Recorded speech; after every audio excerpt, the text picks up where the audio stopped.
कृष्ण विखे पाटील, अमित जी कल्याणी उद्योजक, सन्माननीय खासदार श्रीकांत जी शिंदे, रितेश देशमुख, विलासराव देशमुख के बेटे। देखिए, ये भी है कि अभी तक विलासराव देशमुख और मतलब उनका भी निधन एक तरह से काफी दुखद था। रितेश देशमुख राजनीति में तो अभी तक प्रखर रूप से नहीं है, लेकिन हाँ, एक पहचान अपने पिता को भी रिप्रेजेंट करते हुए, पार्टी को रिप्रेजेंट करते हुए, पुराना जो पारिवारिक संबंध है उसको रिप्रेजेंट करते हुए। आदरणीय आमदार सचिन जी आहिर,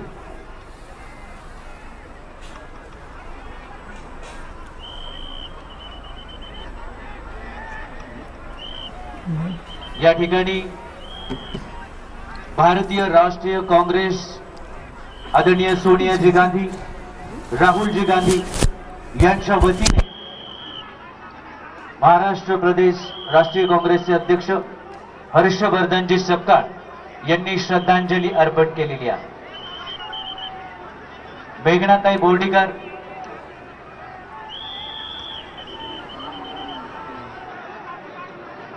ओके,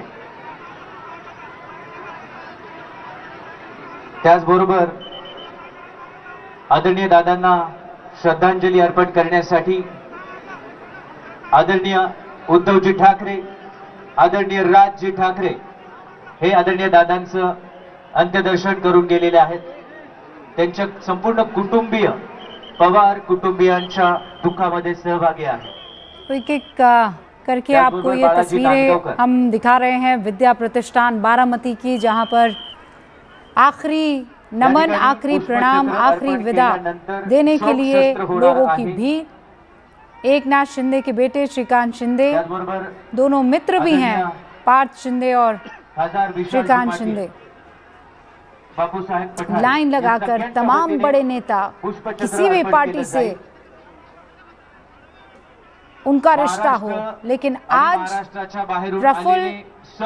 पटेल आपको जो दिखाई दे रहे हैं वो इन सभी का इस्तकबाल कर रहे हैं, क्योंकि अजीत पवार से रिश्ते इनके प्रगाढ़ थे। अजीत पवार के लिए इनके दिल में अत्यंत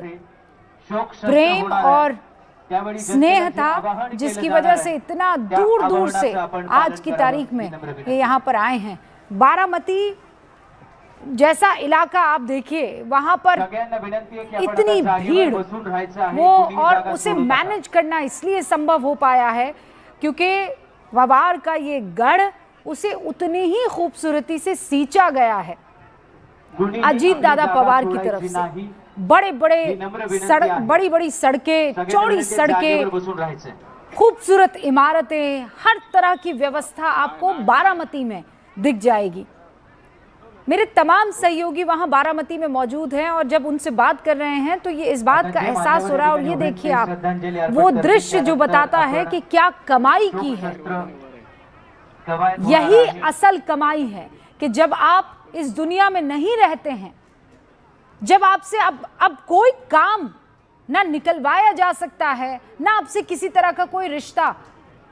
बनाया जा सकता है, उस वक्त पर कितने लोग आपके पास, आपके साथ मौजूद होते हैं, वो आपकी वक़्त दिखाते हैं। बड़े बड़े राजाओं को ये चीज़ नसीब नहीं होती है, और वो होता है ना कि आप जिंदगी भर जिस चीज़ के लिए मेहनत करते हैं, वो वही मेहनत कि क्या मैंने इतना नाम कमाया, इतना सम्मान कमाया, क्या मैंने इतना विश्वास कमाया है। और जब आपकी मृत्यु हो जाती है, जब आपका निधन हो जाता है, तभी असल कीमत पता चलती है आपके सम्मान की, आपकी वक़्त की, आपकी क्या हैसियत लोगों के बीच में है। और आज वो किरदार अजीत दादा पवार साबित हुए हैं, जिन्होंने इज्जत भी कमाई, नाम भी कमाया, शोहरत भी कमाई, और ये दौलत ये अच्छों को नसीब नहीं होती। लेकिन ये दुख है, और ये शाश्वत सत्य भी है कि इस दौलत को आप जीते जी तो नहीं देख पाते हैं। ईश्वर दादा को शांति प्रदान करे,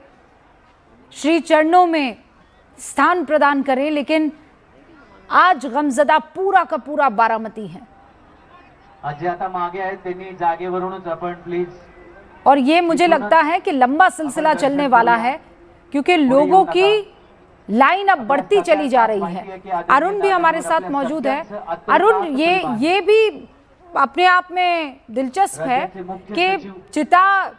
क्योंकि अंतिम दर्शन पर हमने देखा है कि इस तरीके से रीत सेरेमनी होती है या लोग फूल और पुष्प अर्पित करने के लिए आते हैं, लेकिन यहाँ पर अंतिम संस्कार के पहले वो अंतिम दर्शन कर रहे हैं तमाम लोग जो उनको चाहते हैं। आपण सगळेजण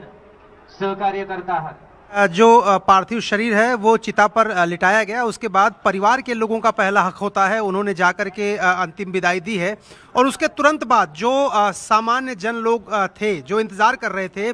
वो थोड़ा सा शोर करने लगे। उनको लग रहा था कि उनको भी करीब जाने दिया जाए। हालांकि कल रात में अजीत दादा पवार का पार्थिव शरीर यहीं पर रखा गया था, तो तब सब लोगों ने उनका दर्शन किया था और आज भी उनके पैतृक आवास पर किया था। लेकिन जैसे ही परिवार के लोग नीचे गए, उसके बाद जो गणमान्य लोग हैं, गृह मंत्री अमित शाह से शुरुआत उसकी हुई है, और जो गणमान्य लोग हैं, मुख्यमंत्री देवेंद्र फडणवीस हो, चाहे भारतीय जनता पार्टी के राष्ट्रीय अध्यक्ष नितिन नवीन हो, इसके अलावा तमाम जो उनके कैबिनेट के सहयोगी रहे, 6 बार उप मुख्यमंत्री रहे हैं और तमाम विभागों के मंत्री रहे हैं, तमाम सरकारों में उनके साथ बहुत सारे लोगों ने काम किया है। वो सारे लोग आज उनको श्रद्धा सुमन अर्पित करना चाहते हैं, उनको अंतिम विदाई देना चाहते हैं, पुष्प चक्र जो है उनको समर्पित करना चाहते हैं। और ये एक प्रतीक है कि वो लोग उनको अंतिम समय में इस तरह से इस दुनिया से विदा करना चाहते हैं, ताकि उनकी जो जिसको कहते हैं ना कि किसी व्यक्ति की जो चमक है, किसी व्यक्ति का जो व्यक्तित्व है, वो दैदीप्यमान रहे, वो हर दिल में कई दशकों तक राज करता रहे, और उनको इस तरह की विदाई दी जाए कि लोग याद रखें। और न सिर्फ इस दुनिया में, बल्कि जहाँ कहीं भी ये आत्मा जा रही है, वहाँ स्मूथली, बहुत अच्छे तरीके से, शांत तरीके से वहाँ तक पहुँचे, अपने गंतव्य तक। तो ये जो पुष्पगुच्छ देकर के उनके सहयोगी, साथी, उनके समर्थक जो उनको आखिरी विदाई देना, और एक देखिए लंबी फहरिस्त है, जैसे कि आप कह रही थी, गृहमंत्री अमित शाह से इसकी शुरुआत हुई है, देवेंद्र फडणवीस मुख्यमंत्री महाराष्ट्र, प्रमोद सावंत मुख्यमंत्री गोवा, इसके अलावा सुशील कुमार शिंदे पूर्व गृहमंत्री, पूर्व मुख्यमंत्री महाराष्ट्र सरकार, ये तमाम जो लोग हैं, जो सोनिया गांधी ने एक पुष्प चक्र भेजा था, वो भी यहाँ पर उनको समर्पित किया गया, श्रद्धांजलि उनको अर्पित की गई है उनके द्वारा, उनके जो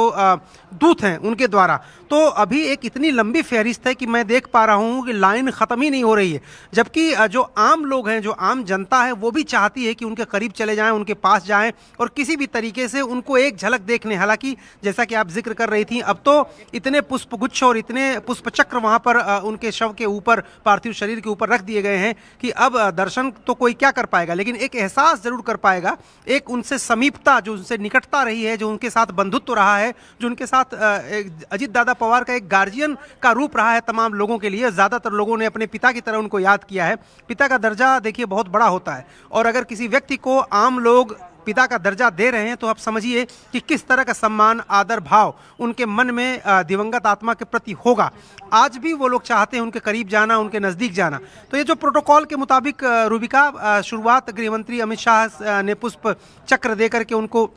आखिरी विदाई दी है, उसके बाद से लगातार तांता लगा हुआ एक लंबी लाइन है, और क्या आम क्या खास, हर कोई उनके नज़दीक पहुंचना चाहता है। आखिरी बार इस चिता में आग लगाएं जो ज्येष्ठ पुत्र हैं दादा अजीत पवार के, उसके पहले लोग चाहते हैं कि उन तक पहुंच जाएं, एक एहसास लेकर के अपनी ज़िंदगी में रहें कि मैंने भी उनकी अंतिम यात्रा देखी थी, मैंने भी उनको अंतिम विदाई दी थी, उस व्यक्ति को जिन्होंने ज़िंदगी भर हमारा साथ दिया, कई दशक तक हमारे काम आए, कई दशक तक हमारे करीब आए, और हमारे दरवाजे तक सरकार को ला करके जिन्होंने खड़ा किया, हमारी ज़िंदगी आसान बनाई, सरकारी योजनाओं का लाभ हम तक पहुँचाया। और जो लाल फीताशाही अक्सर समाज के निचले तबके और सरकार के बीच एक बाधा बन के खड़ी हो जाती है, उसको एक पुल बना दिया उन्होंने कि सरकार जो है आम लोगों के द्वार पहुंची, सड़क, बिजली, पानी, अस्पताल, स्कूल, इन तमाम चीज़ों की व्यवस्था की। और जिस संस्थान में उनका अंतिम सफ़र जारी है, जहां अंत्येष्टि उनकी होने वाली है, पंचतत्व में जहां वो विलीन होने वाले हैं, वहां पर उसको भी उन्होंने ही खड़ा किया था। हालांकि शरद पवार जो उनके चाचा, उन्होंने इसकी नींव रखी थी, लेकिन 25 सालों से कहा यह जा रहा है कि उसके हर एडमिनिस्ट्रेटिव ब्लॉक से लेकर के लैब से लेकर लाइब्रेरी तक, हर जगह, जिम्नेजियम से लेकर के मैदान तक, हर जगह वो खुद देखते थे। वो बहुत जागरूक थे यहाँ के विकास को लेकर, डेवलपमेंट को लेकर के। तो अजीत दादा पवार को उनके आंगन में, उनके घर में, वहीं पर उनके